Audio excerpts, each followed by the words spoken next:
के नाम पर उत्तरकाशी को जला दिया गया। उसके बाद पलायन की वो दर्दनाक तस्वीरों के बाद जिस तरीके से मुसलमानों की दुकानों पर हमले किए गए, उन्हें धमकी दिए गए, पोस्टर लगाए गए, और उसके बाद भी जब हालात नहीं संभले तो 144 वहां पर लागू कर दी गई।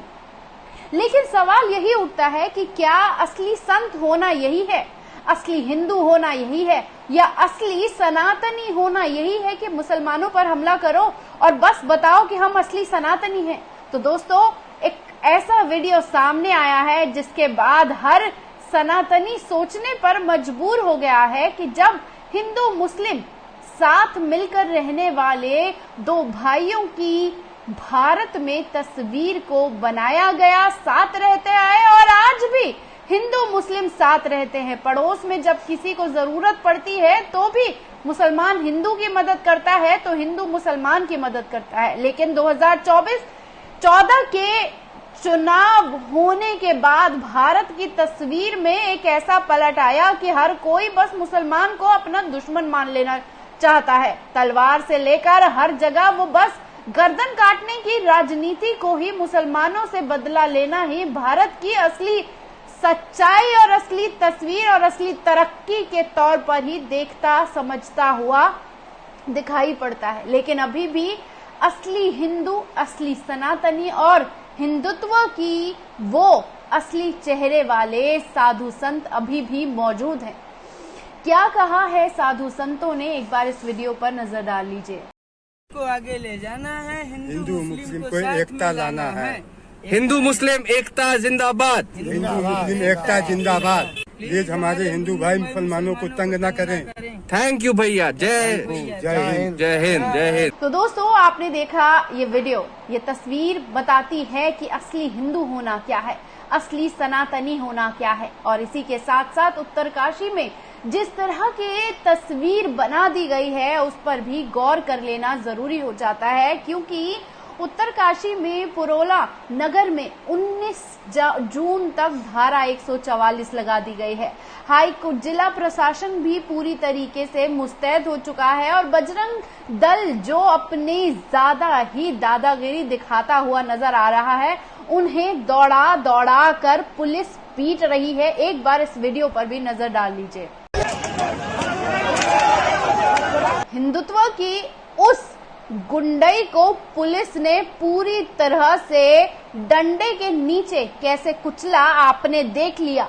और इसी के साथ साथ इस बात पर भी गौर करना जरूरी है कि हाई कोर्ट ने भी और लताड़ लगाने के साथ साथ ये साफ तौर पर कहा है कि ये इतना बड़ा मुद्दा नहीं था कि उत्तरकाशी को इस तरीके से मामलों का सामना करना पड़े। और उसके बावजूद जब बात बनती नहीं बिगड़ती नजर आई तो मुस्लिम महापंचायत के ऐलान के बाद हर कोई तांडव करता हुआ नजर आया। लेकिन कल सुप्रीम कोर्ट के जैसे ही जवाब आया, उसके बाद हर कोई सिचुएशन को कंट्रोल कर लेना चाहता है। और उसी के साथ साथ उत्तरकाशी में जब टेंशन को लगातार जारी होते देखा, तब मौलाना महमूद मदनी ने भी अमित शाह को चिट्ठी लिखकर बताया कि मुसलमानों को सिर्फ इसलिए निशाना ना बनाया जाए कि उनका धर्म सिर्फ मुसलमान होना है, उनकी गलती सिर्फ ये होना है कि वो मुसलमान हैं। और मुसलमान होना कोई जुर्म नहीं है, मुसलमान होना कोई गलती नहीं है। और जो भी जहां भी रह रहा है वो अभी से नहीं या एक दिन में नहीं, वो सालों से, पूर्वजों के टाइम से रह रहा है। और हर कोई अपना काम धंधा कर रहा है और इस तरीके से कोई भी उन्हें शिकार बनाए जाना गलत है। सत्ता को आंख खोलकर मुसलमानों को प्रोटेक्शन देना चाहिए। और ये जितने भी हिंदूवादी संगठन झंडा डंडा लेकर जो सड़कों पर निकलकर मुसलमानों के खिलाफ प्रदर्शन करते हैं, उस पर तुरंत रोक लगाई जानी चाहिए। चिट्ठी के बाद ओवैसी का भी साफ तौर पर इस मामले में पूरा प्रकरण सामने आया कि उत्तरकाशी में मुसलमानों को निशाना बनाया जाना किसके इशारे पर हो रहा है, इस पर भी गौर किया जाना चाहिए। और उसी के साथ साथ इस पर भी गौर किया जाना जरूरी है कि मुसलमानों को शिकार क्यों बनाया जा रहा है। आपको बता दें कि किस तरीके से पुरौलों में महापंचायत की बात के बाद पूरा माहौल बदल गया और उसके बाद फिर से जो पूरा 144 वहां पर लगा दी गई थी, उसमें तनाव के बीच पुलिस लगातार सड़कों पर रेल निकल रही थी, लोगों को रोक रही थी और जो नहीं रुक रहे थे उन्हें गिरफ्तार कर रही थी। और तो और उनको पूरी तरीके से जब टकराव को टालने की कोशिश जब नहीं हो पाई तो उन्होंने उन्हें पूरे कस्बे में जो हिंदूवादी संगठन ज्यादा नाटक करने की कोशिश कर रहा था उन्हें डंडों के दम पर उनकी असली औकात को दिखाकर ये बता दिया गया कि ज्यादा उछलने की जरूरत नहीं है।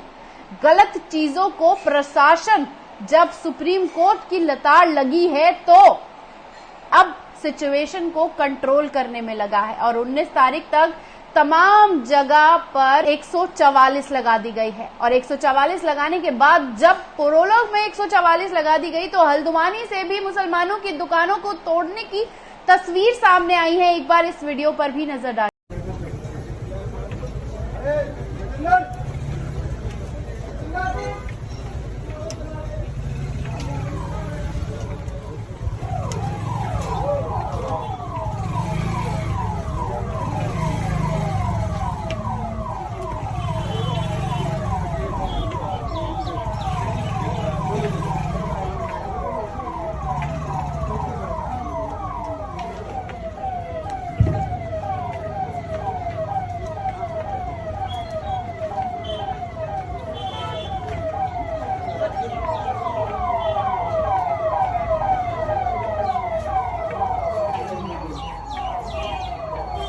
तो हल्द्वानी से आए इस वीडियो पर आपने देखा कि किस तरीके से जब पुरोला में 144 लगा दी गई तो यहाँ पर इस तरह से मुसलमानों को परेशान करने और उनके रोजगार से उनको दूर करने की सारी साजिशें रच दी गई हैं, बस दी गई हैं और सत्ता सिर्फ तमाशा देख रही है। क्योंकि ये तमाम चीजों में अगर किसी को फायदा होता हुआ दिखाई दे रहा है तो सिर्फ और सिर्फ सत्ता को होता हुआ दिखाई दे रहा है। आपको ये भी याद दिलाना जरूरी हो जाता है क्योंकि उत्तरकाशी से ही धर्म संसद की शुरुआत हुई थी। वहीं पर मुसलमानों को व्यवसाय से दूर करने, उनके नरसंहार करने, लव जिहाद के नाम पर बेटियों को, मुसलमानों की बेटियों को और उनकी बहुओं को घर लाने के ऐलान हुए थे। और उस पर भी जब कोई एक्शन नहीं लिया गया था तो भी कोर्ट ने फटकार लगाते हुए पूछा था कि क्यों अब तक इस तरीके की हेट स्पीच पर कोई रोक नहीं लगाई जा रही है।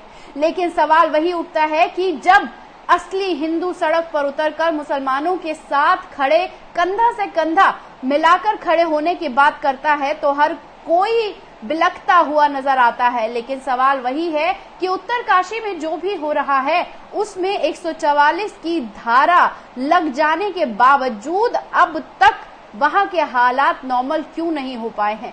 हल्द्वानी में क्यों मुसलमानों की दुकानें तोड़ी जा रही हैं और सत्ता लगातार कह रही है कि हम एक्शन ले रहे हैं, हम सिचुएशन को कंट्रोल कर रहे हैं। तो सिचुएशन को कंट्रोल करने की वो कौन सी ऐसी व्यवस्था की जा रही है कि जब पुरोला में रोक लगाई गई तो हल्द्वानी से खबर आ गई और जब मुसलमान रोते बिलखते हुए नजर आए तो सवाल वहीं का वहीं आकर खड़ा हो गया कि अगर सिचुएशन कंट्रोल में है तो मुसलमान निशाना क्यों बनाया जा रहा है। कैसी लगी ये रिपोर्ट, कमेंट बॉक्स में आकर अपनी राय देना ना भूलिएगा।